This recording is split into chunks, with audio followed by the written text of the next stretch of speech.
Samajwadi party के senior leader Azam Khan ने रामपुर ज़िमनी इंतखाब में कई संगीन इल्जामात लगाए हैं। एक सवाल के जवाब में आजम खान ने कहा है कि रामपुर में अखिलेश यादव, जयंत चौधरी और चंद्रशेखर आजाद आने वाले हैं, लेकिन सवाल ये है कि क्या ये लोग करने वाले हैं।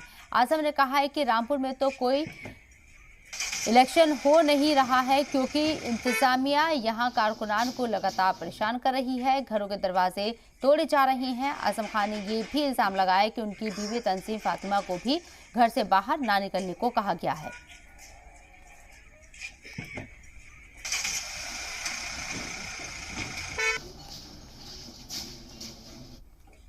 ये लोग किस बात के लिए आ रहे हैं? क्योंकि चुनाव तो यहाँ है ही नहीं। आज ही तकरीबन 50 घरों के दरवाजे तोड़े हैं, सड़कों से बेगुनाहों को उठाकर ले गए हैं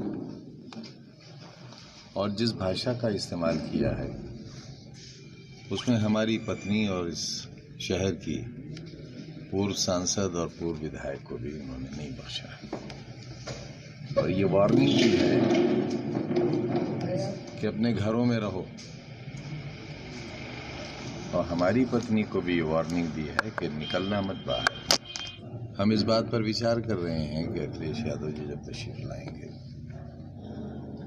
तो हम ये आग्रह करेंगे उनसे कि वो इलेक्शन कमीशन से ये निवेदन करें कि भारतीय जनता पार्टी के कैंडिडेट को जीता हुआ घोषित कर दिया जाए। चुनाव की क्या जरूरत है?